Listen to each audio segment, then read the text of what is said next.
Mesdames et messieurs, bonjour et bienvenue dans ce journal dont voici les titres. Covid-19, 15 nouveaux cas ont été testés positifs, dont un cas communautaire. Aujourd'hui, 7 patients sont déclarés guéris. C'est un décaissement exceptionnel que le Fonds monétaire international vient d'approuver pour le Sénégal. 266 milliards francs CFA de facilité de crédit pour appuyer la lutte contre le Covid-19. Et puis Ziguinchor vient de réceptionner son premier convoi de l'aide alimentaire d'urgence sur un total de 6 000 tonnes. 1 000 sont déjà arrivés à destination. Covid-19, le Sénégal enregistre encore 15 nouveaux cas testés positifs, dont 14 cas contacts suivis et un cas communautaire. Cependant, 7 personnes sont déclarées guéries. Le ministre de la Santé et de l'Action sociale appelle à la vigilance et au respect des mesures barrières. Je vous propose d'écouter Dr Marie-Khemesse Ngomdjaye, directrice générale de la santé, au micro de François Seck. Le mercredi 15 avril 2020, le ministère de la Santé et de l'Action sociale a reçu les résultats virologiques ci-dessous. Sur 227 tests réalisés, 15 sont revenus positifs. Il s'agit de 14 contacts suivis par nos services, un cas issu de la transmission communautaire. 7 patients hospitalisés ont été contrôlés négatifs et déclarés guéris. L'état de santé des patients hospitalisés est stable.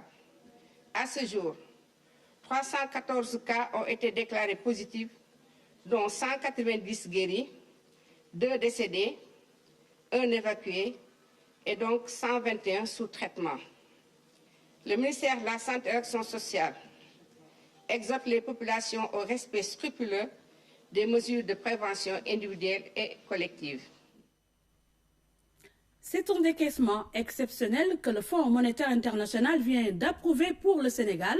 266 milliards francs CFA de facilité de crédit pour appuyer la lutte contre le Covid-19. Le montant représente la totalité de la quote-part du Sénégal. Ces fonds sont attendus dès aujourd'hui dans les comptes du Trésor. Aramdao.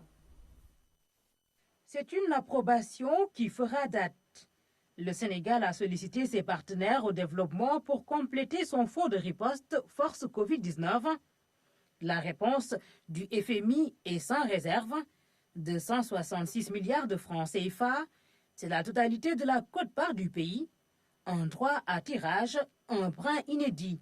En tant que pays membre du Fonds monétaire, nous avons fait valoir notre droit à tirage sur un mécanisme de financement appelé facilité de crédit rapide, dont peut bénéficier tout pays membre qui est frappé d'un choc exogène, ce qui est le cas.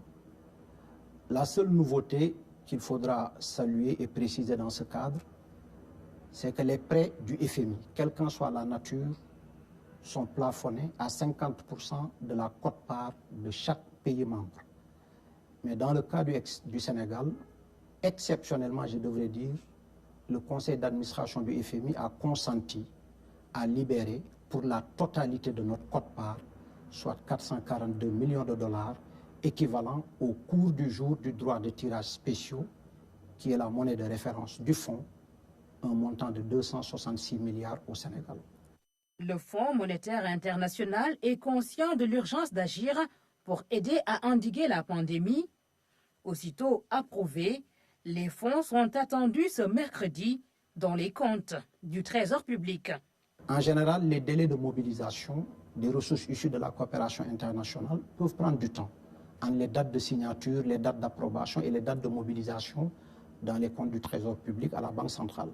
Mais pour vous dire que ça allait très vite, on a eu l'accord, l'approbation du conseil d'administration il y a 24 heures, pour ne pas dire 48 heures, et les fonds sont en route et seront reçus dans le compte de l'État du Sénégal à la BCEAO dès demain, pour l'intégralité du montant qui a été annoncé. C'est pour dire que c'est un mécanisme souple, flexible et adapté à la gestion des urgences. En accédant à la requête du Sénégal, le FMI n'a pas manqué de saluer la réaction rapide des autorités. Le fonds a aussi toujours suivi de près les politiques macroéconomiques du pays. C'est le FMI qui le dit à travers son communiqué.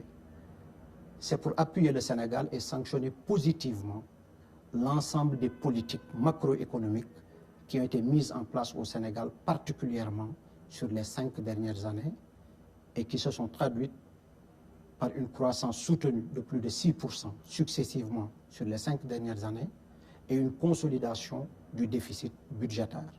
Facilité de crédit, le mécanisme suit cette logique jusque dans les conditions de remboursement.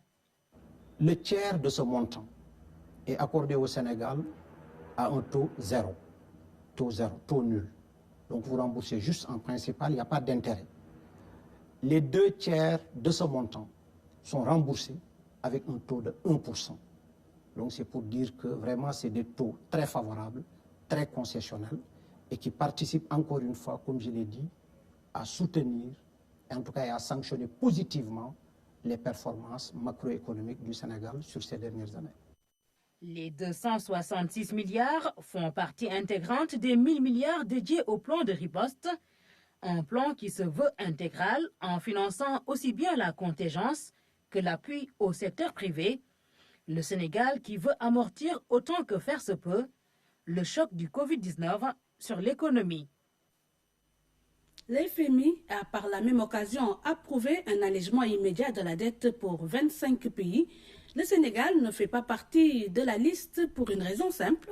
Son revenu par habitant et ses performances macroéconomiques le placent hors de cette liste destinée aux pays les plus vulnérables. Les explications du directeur général du Trésor au micro de Aramdao.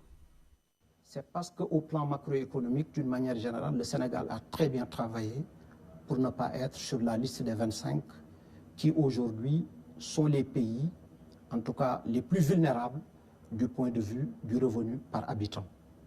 Il y a quelques années, nous étions logés à cette enseigne. Suivant le classement IDA de la Banque mondiale, le Sénégal était dans ces 25. Mais au regard des performances macroéconomiques dont j'ai rappelé certaines tout de suite en termes de consolidation budgétaire, donc maîtrise des finances publiques, gestion du déficit, croissance soutenue sur ces 5 dernières années, 6%, mobilisation accélérée aujourd'hui des recettes fiscales, qualité de la dépense publique, efficacité de la dépense publique et projet d'investissement à fort potentiel de croissance. Aujourd'hui, le Sénégal est sorti de cette liste. Et je dirais heureusement, parce que c'est la visée de toute politique économique d'améliorer aujourd'hui les conditions de vie de ses citoyens. Aujourd'hui, ces pays sont des pays qui ont des revenus par tête d'habitant autour de 1100 $. Le Sénégal, fort heureusement, je devrais le dire, est au-dessus, est nettement au-dessus, ce qui fait qu'aujourd'hui, on n'est plus dans cette catégorie de pays faiblement avancés, nous sommes dans les pays à revenus intermédiaires et nous sommes aujourd'hui éligibles au financement commercial, au financement peut-être moins concessionnel, parce que la communauté financière internationale estime que le Sénégal est un pays aujourd'hui qui a un cadre macroéconomique solide, est un pays qui s'est relativement enrichi du fait de ses performances économiques et par conséquent devait laisser ce guichet-là aux pays de développement moindre. Des mesures pour accompagner le tourisme et les transports aériens, 77 milliards sont mobilisés pour la résilience du secteur, un soutien bien accueilli par les acteurs du tourisme reçus par le ministre Alioune Sarr. Reportage de Cheikh Bamba Gueye. 3 avril 2020, le chef de l'État annonce des mesures énergiques pour accompagner le tourisme et les transports aériens. En moins de 10 jours, l'appui se matérialise. Alioune Sarr, le ministre du Tourisme et des Transports aériens, réunit le secteur. Une enveloppe de 77 milliards pour la résilience est mobilisée. Une enveloppe quasiment de 77 milliards a été retenue pour le secteur touristique et transport aérien. Et donc justement, au niveau des crédits hôteliers, les acteurs vont se réunir jeudi prochain pour démarrer dès à présent la mise à disponibilité de ces fonds auprès des entreprises qui sont impactées. Des fonds qui serviront justement à alimenter la trésorerie pour permettre aux entreprises de pouvoir supporter les impacts de la crise Covid, mais aussi commencer à travailler aussi sur de la mise à disposition des fonds pour l'investissement touristique, pour leur permettre justement d'améliorer leur offre touristique, mais aussi préparer l'avenir. Face au ministre du Tourisme et des Transports aériens, Mamadou Racine Sy, le président du syndicat patronal de l'industrie hôtelière, salue ces mesures et surtout leur application diligente. Nous tenons à saluer la disponibilité du ministre Alioune Sarr, qui est, je veux dire, à notre écoute H24, qui prend en compte nos préoccupations, et je dirais que c'est un exemple, n'est-ce pas, à donner. Le secteur du tourisme, dont il assure la tutelle aujourd'hui, les transports aériens, sont les secteurs les plus impactés par le Covid-19, et nous sommes très sensibles à la capacité d'écoute que le ministre nous montre tous les jours. Aujourd'hui, nous avons eu une séance de travail instructive, positive, mais franche et cordiale, où nous avons dit au ministre d'être notre interprète auprès du chef de l'État, le président Macky Sall, pour lui dire toute notre satisfaction pour les mesures qui ont été prises, notamment sur les 100 milliards. Injecter 77 milliards dans le secteur du tourisme n'est pas quelque chose qu'on peut sous-estimer. Autre fait marquant dans ces mesures, l'offre de crédit alloué au secteur. Il n'avait jamais dépassé 3 milliards de francs CFA. Aujourd'hui, le président Macky Sall vient de le porter à 15 milliards. Absolument. Le crédit hôtelier n'a jamais atteint ce montant. 15 milliards injectés dans le crédit hôtelier. Et avec la BNDE et également l'ADER, d'autres options d'avoir des fonds supplémentaires sont également là. Ça permet de montrer en tout cas l'importance justement du chef de l'État, l'importance qu'il accorde au secteur touristique. Et naturellement, avec les entreprises que nous avons ici, nous allons pouvoir justement gérer l'impact de cette crise, mais surtout préparer la relance et le redressement de notre secteur touristique. Un tourisme fort, dynamique, avec de véritables chaînes de valeur, c'est l'ambition des autorités. Après le plan de résilience, une enveloppe de 200 milliards de francs CFA est prévue pour alimenter le fonds de garantie et de bonification des entreprises. Une étude est commanditée pour identifier les unités industrielles affectées par la pandémie du Covid-19. Des solutions pourront être apportées aux difficultés qu'elles traversent. L'annonce a été faite par le ministre de l'Industrie, Moustapha Diop, a visité des unités de la plateforme et du domaine industriel de Diamniadio. C'est un reportage de Rui Gatouba. Le domaine industriel de Diamniadio face à la menace Covid-19. Les unités industrielles qui y sont implantées subissent les conséquences économiques du coronavirus. Les industries que je viens de visiter ne sont pas épargnées par la crise. Elles font face à un problème d'approvisionnement de matières premières, d'une baisse de production, d'un manque de débouchés, mais également des difficultés financières énormes. Ces entreprises ont dû s'adapter, se réorganiser pour préserver les emplois malgré une forte baisse de leur production. On a été obligé de mettre l'ensemble du personnel qui produit notamment les nattes en congé anticipé, c'est-à-dire qu'il a fallu s'adapter par rapport à cette crise puisqu'il n'y avait plus de demande. La demande a chuté d'environ de moitié. Et on a ce problème peut-être lié à l'export où un petit peu les frontières, on ne sait pas trop comment ça va se développer de ce côté-là. Donc on est un petit peu dans l'expectative. Les clients sont quand même sans visibilité. Notre production est quasiment à 50% de ce qu'elle était avant ça. Donc avec tout, bon, ça vraiment a des répercussions financières. Donc on essaie de supporter. On a licencié personne, on n'a pas réduit les salaires ou tout. On continue vraiment de faire comme si rien ne s'est passé. Mais tout à fait, nous, c'est l'employeur. On supporte toutes ces charges. Dans la riposte économique contre le Covid-19, le ministre de l'Industrie a rappelé aux industriels une mesure forte prise par le gouvernement pour sauvegarder les entreprises et l'activité économique. Nous avons commandité une étude à l'ANST pour avoir des données scientifiques et techniques pertinentes qui nous permettront d'avoir des solutions appropriées aux industries touchées par la crise. Je voudrais d'ores et déjà me réjouir des mesures fortes prises par son Excellence le président Macky Sall à travers le programme de résilience économique et sociale pour soulager les industries touchées par la crise. Des entreprises vont aussi s'investir dans la lutte contre le coronavirus. Au ministre de l'Industrie, des chefs d'entreprise annoncent la mise en place de lignes de production de masques. Capacité 2 millions de masques chirurgicaux par jour. Les espaces de production sont déjà aménagés. Les ressources humaines et la technologie sont disponibles. Ziguinchor vient de réceptionner son premier convoi de l'aide alimentaire d'urgence sur un total de 6 000 tonnes. 1000 sont déjà arrivés à destination. L'aide est destinée à près de 60 000 ménages vulnérables dans toute la région. Abdoulaye Sinkare. Le premier convoi d'aide alimentaire vient d'arriver à Ziguinchor. Ce sont 24 camions chargés de vivres qui ont débarqué au port. Sur place, 2 grands hangars sont préparés pour la circonstance, mais aussi d'autres magasins privés des alentours mis à disposition par leurs propriétaires. De ce point de vue, il n'y a aucun souci. Nous avons assez de magasins pour pouvoir stocker les articles en attendant leur distribution, leur éclatement au niveau des communes et la mise à disposition aux bénéficiaires.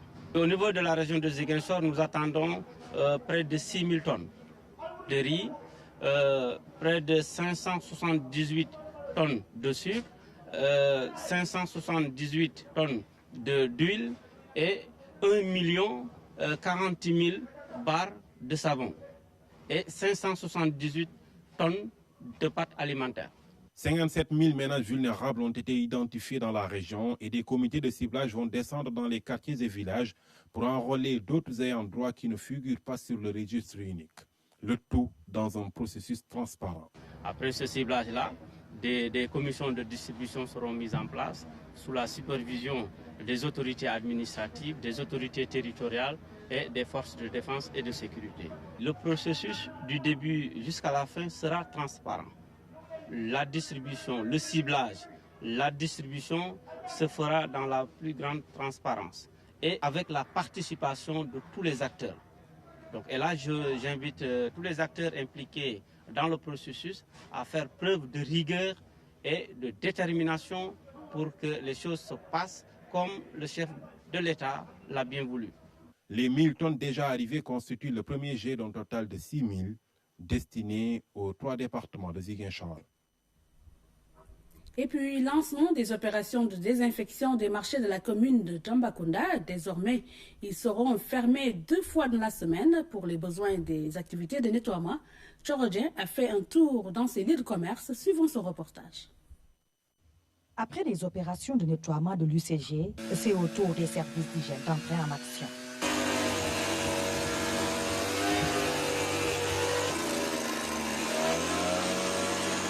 Appuyées par la municipalité, des équipes ont été déployées dans les différents marchés de la commune. Sur appui de la mairie de Tambacounda, nous sommes aujourd'hui au niveau du marché central de Tamba, où nous procédons à la désinfection du marché même. Et c'est une opération qui va continuer dans les 5 marchés de la commune et les 2 gares routières. Venu s'enquérir de l'effectivité des opérations, l'exécutif régional a invité les populations au respect strict des mesures édictées par le comité. Dans le cadre du comité, commander et réceptionner des masques de protection de nos populations.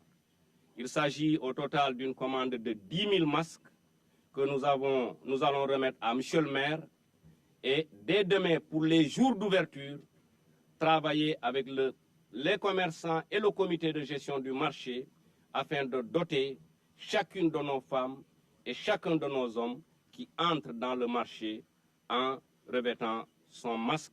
Ces opérations de désinfection vont être renouvelées 2 fois par semaine pendant tout le temps de la lutte. À la suite de l'appel des autorités sanitaires pour une plus grande collecte de sang, le Centre national de transfusion a eu les poches pleines. Si en moyenne la structure recueillit une 50aine de dons par jour, rien que pour la journée du mardi, le nombre a été multiplié par 4 pour le ministre de la Santé.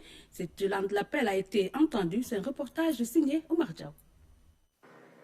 Ces temps derniers, le niveau des stocks de sang disponibles au Centre national de transfusion sanguine s'était rapproché d'une ligne rouge.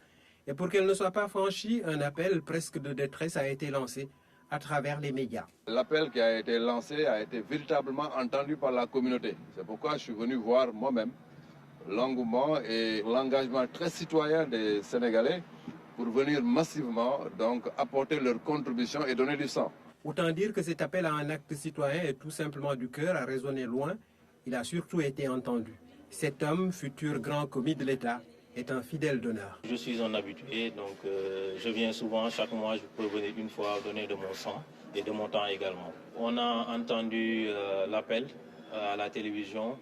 Quel que soit le contexte, disposer de sang est nécessaire pour faire face à certaines urgences sanitaires, telles que les accouchements, les accidents et certaines maladies.